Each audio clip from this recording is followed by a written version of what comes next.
Welcome to CEIBS Executive Lunch Series, Conversation with CEOs. Today we are talking with Isabel Mahe.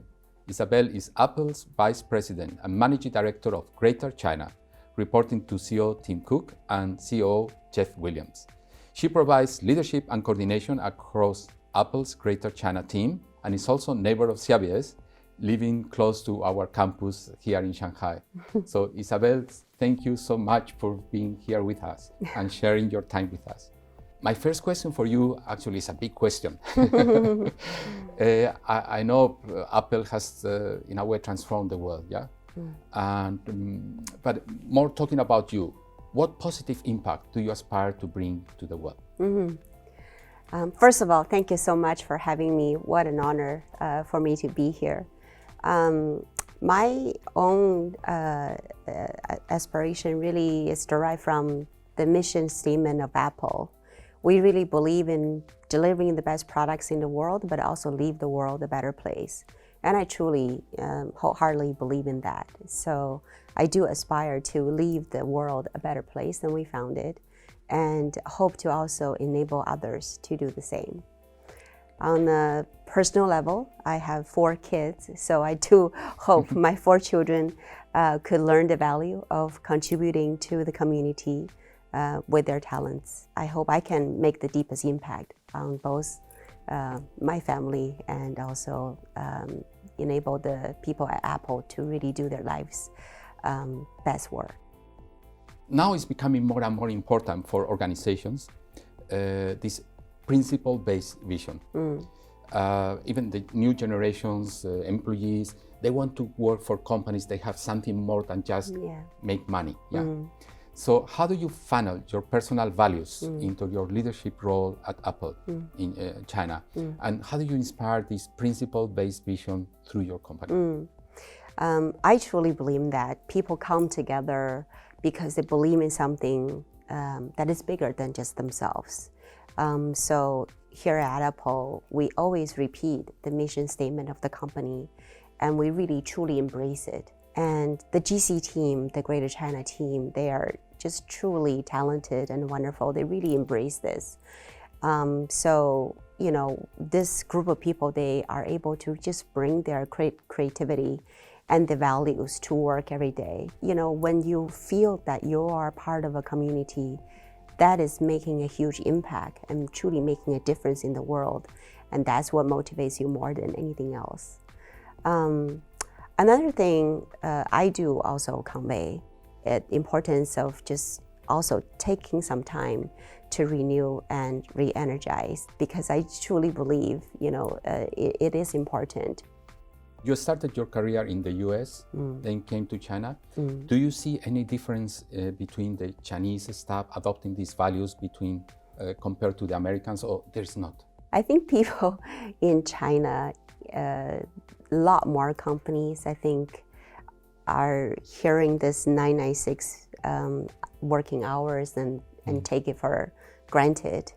And I sure hope companies realize that in order for people to do their best work, they need to feel that they also have time to energize themselves. Another area that we really care about at Apple is the inclusion and diversity. We really encourage people to bring their true self at work.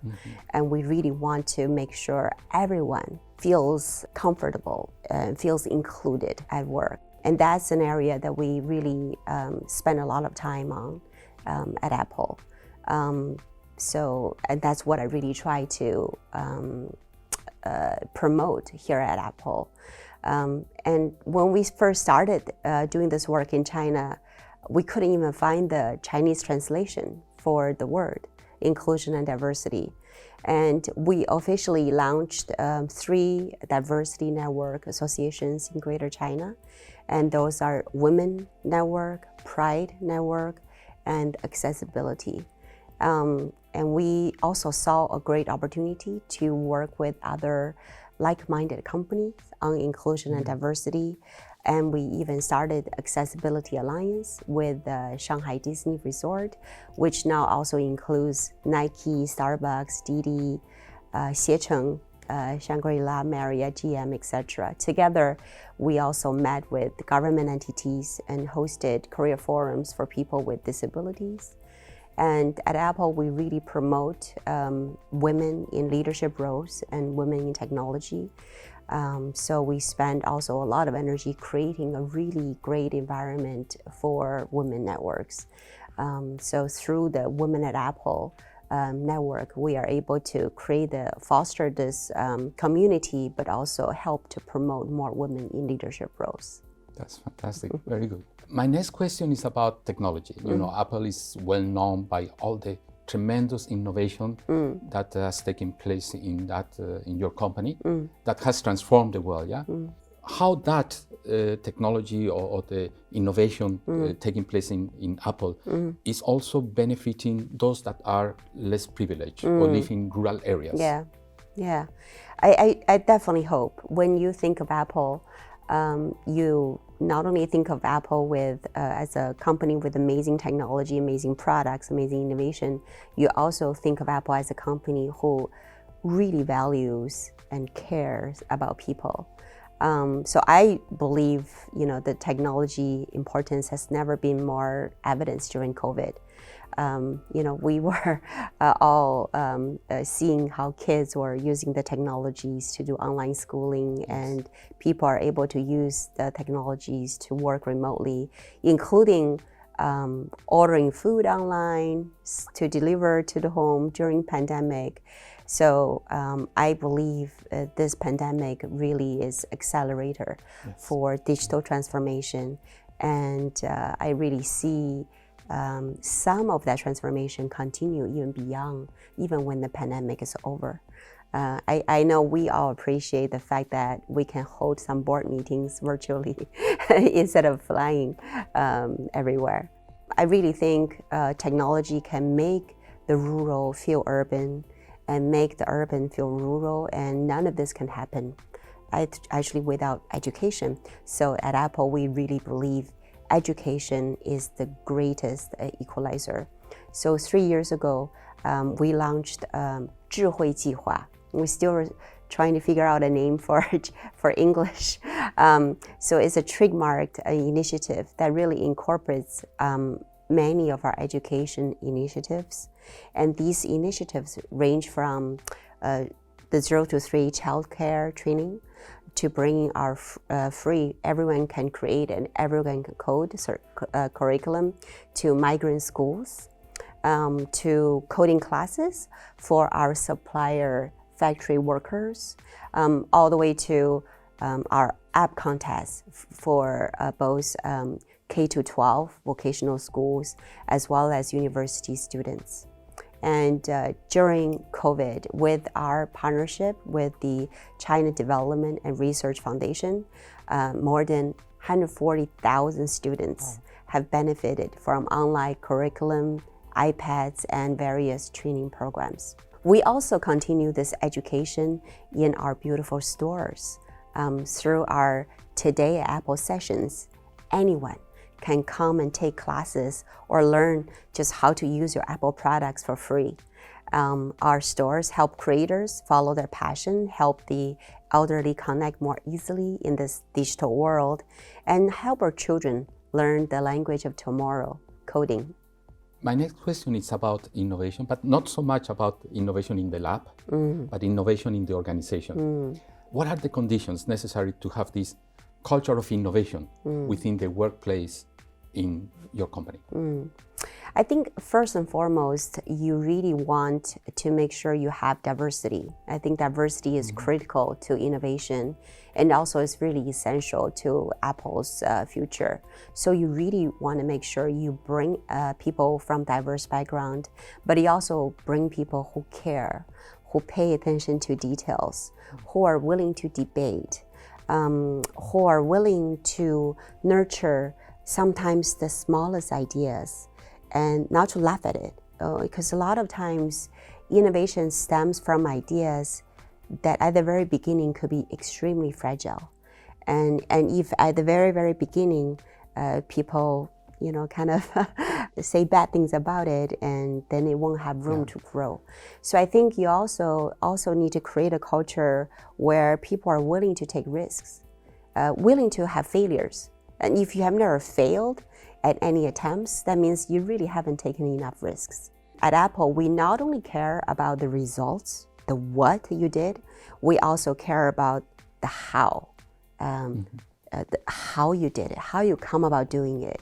So it's both the culture and the work results. Both are important. I think when you care about that, when you cultivate that culture, then we always joke that it becomes the DNA of our employees.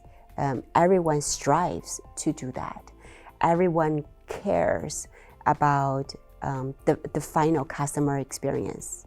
No matter how challenging the process is, no matter how difficult the problem seems, and people strive on making the impossible possible, people strive on making our work more challenging and yet producing such a seamless experience for the final customers. So I think by creating this culture, people embody it, and it really just truly becomes the DNA. And the challenge, of course, is as you scale, as the company scale, how do you continue to do that? And that really is through this continuous emphasis on the importance of this culture. We talk about it. When we do final performance reviews, we evaluate people based on it, and we really discuss it. And I think that the more senior people also shows up, can do it by example. So yeah, that's how we do it. Another topic that is becoming very important nowadays is sustainability. And many companies, they are putting focus on their impact on the environment, society.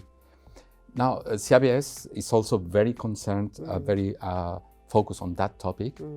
This week we have the MBA Social Impact Week.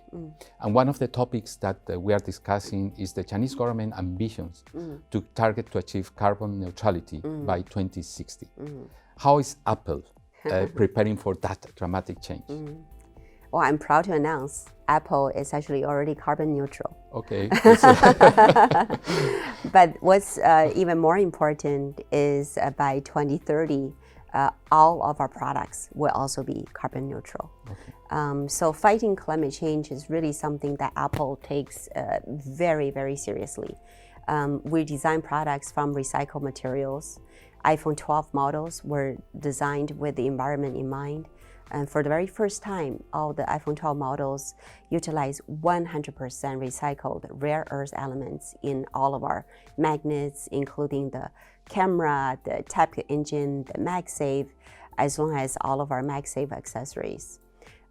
We're also removing, I'm sure you have heard, power adapter and earpods from the iPhone packaging, really further reducing the carbon emissions and really avoiding the mining and use of precious materials, which also interestingly enables much smaller and lighter packaging and allows for 70% more boxes to be shipped on a pallet. In fact, ever since 2015, Apple has been generating clean energy for 100% of our operations in China. Wow. And in 2019, 44 of our manufacturing partners committed to power all of their Apple production with 100% clean energy. So our work on environment is really multifaceted, especially in China. We have solar and wind power projects. We have managed forestry projects to ensure we have renewable sources for our packaging, and we also have clean water projects. We're partnering with our suppliers to make industry-wide progress outside of factory walls and beyond our own supply chain. We now have 2030 commitments from over 70 suppliers who promise to use 100% renewable energy for Apple production, which is equivalent to nearly 8 gigawatt in commitment to power the manufacturing of our products. Once this is completed, these commitments would avoid over 14.3 million metric tons of CO2 generated annually, which is equivalent of taking more than 3 million cars off the road every single year. We're also building capacity to lower emissions by providing access to our supplier clean energy program, as well as our China Clean Energy Fund, through which Apple and our suppliers are jointly investing $300 million in clean energy projects. And we also have a new US-China Green Fund, which invests $100 million in accelerated energy efficiency projects for Apple suppliers. We have also achieved zero waste in all of our final assembly facilities worldwide by diverting 1 million tons of waste from landfills in just 3 years. And that's enough to cover over 4,000 soccer fields with 3 feet of waste. Wow, I'm so impressed. Yeah, because usually when I ask these questions, I get principles, but you come with facts, with realities, and you are really ahead of many other organizations. Yeah? So congratulations for that. Now, another important topic is education. I know that you are very much interested in education. For instance, I know somebody told me that you sponsored a scholarship at your alma mater to pave the way for women to pursue technical careers. Why did you do that? I have to say, I wouldn't be here today without the education. So I'm really, really grateful to the education I received, and also the generosity of people who really care about education and help support scholarships that I received. So I strongly believe education is critical to helping people achieve their full potential. And and I want to definitely commend all of your students for continuing their education. I personally really enjoyed getting my MBA, the collaboration of the teamwork, the case studies, and the opportunities to hear other people. I don't know if you know my story of going to Canada.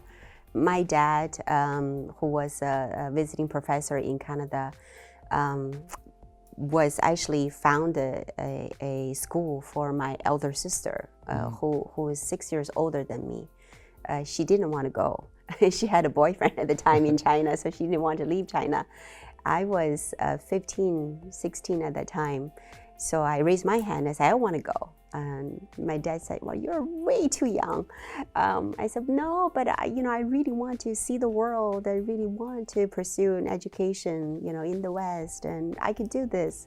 So finally, I convinced them to let me go. 6 years younger than, the sister that they were planning to send to Canada. At first, I also didn't know much English. And, since my dad decides to stay with me instead of coming back to China, the company that hired him decides there's no more position for him. They really want to send him back to China to help the company. So we basically had very little money. He lost his job. And I basically told my dad I would help to pay for our living allowances. So I basically learned how to speak English working in restaurants, bussing tables, and study late at night, and had multiple waitressing jobs, and selling shoes. I mean, pretty much did many things. All of these experiences allowed me to basically mature much younger. And when I got my scholarship to go to SFU, that's something that I truly appreciated. I felt like my dad gave up so much for me. He was a professor in China. He gave it up, and he also had to take on, jobs like a pizza delivery person or working at gas stations after he lost his job. So I feel like he gave up so much in order for me to get a better education. So when he passed away, 11 years ago, in a way to honor him, and also in a way to give back, which is why I established the scholarship in his name, but it's for women in both engineering and computer science.